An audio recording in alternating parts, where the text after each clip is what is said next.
Well, the Ashes have officially started with a day one. That means that match one is pretty much halfway done. It would be good if you're an EVS operator on that because you'd get paid for 5 days, even though you'd only work probably 3, which I think this one is going to be going to. Man, what a game of two halves, eh? Like, you have the in rugby, but in cricket, you don't really get to see that in Test cricket because Stark, 7 for 58.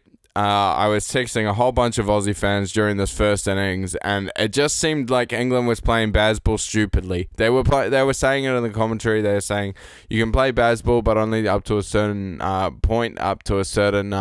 You have to have some sort of Test cricket law about you and your team, but apparently not, because England just started to swing at absolutely everything. Every single time that they got momentum, Stark would just take it back. Like when Harry Brook was looking pretty good. I mean, that wasn't Stark. That was Doggett, his first wicket after that little clip on the glove there. But then, Jamie Smith was starting to look really good. Duckett was starting to look really good, and every single time Stark would just, when they were starting to get momentum, they would just play some stupid shot, but just swinging it and just going out. And when, the first, both innings, when you're getting a wicket for 0 runs, it's just a momentum changer to start it off with both Crawley and Weatherald's wickets. Tough for Weatherald.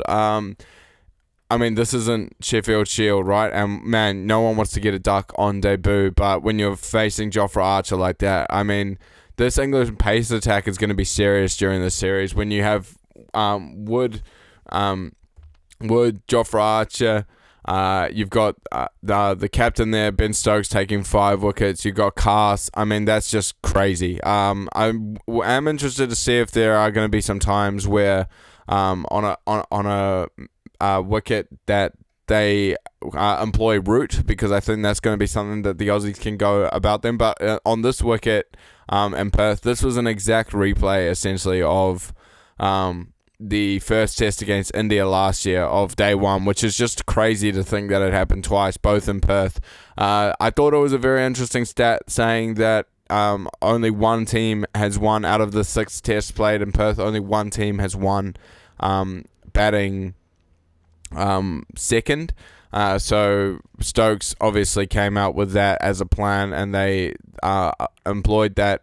But yeah, it was just an absolute nuts day of cricket. I mean, none of the batsmen, apart from, you'd have to say, Harry Brook, really looked that comfortable out there. And also I thought it was really funny, being a neutral fan from New Zealand, that the media from England had their laugh. Sorry, from Australia had their laugh in the first innings, and Fox Cricket was pointing on, saying like, "Oh, Bazball doesn't work as an absolute, tragedy. What are they even doing?" And starting to talk smack, and then they were real quiet in that second innings, because Stokes and that pace attack is just absolutely nuts. It's just a nuts day of cricket. I'm interested to see. This is a very long series. It's going to be going for very long. So it's going to be interesting to see how it all kind of goes down. There was just no one really got on top of it. This wicket is crazy, but also don't get it twisted. Australia only trailed by 49 runs. It's going to be good. They only trailed by 49 runs. I think Australia, out of any team, could do it. But there are problems. There are absolute problems. I mean, Labuschagne, again, getting out early.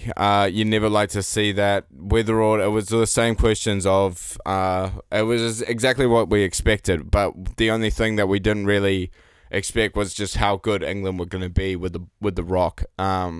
We thought that Australia would struggle in the batting lineup. We thought that that Harry Brook would be good with the bat. What we didn't expect was Joe Root to get a duck. And I don't expect that for the rest of the series. I assume he hasn't made 100 on Australian shores. I assume one time he has to do it. His legacy is really up for grabs. It's a lot of legacies going up for grabs in day 2 and 3 of these tests coming up. But yes, day 1, absolutely nuts. Okay, I got to go to work. Bye.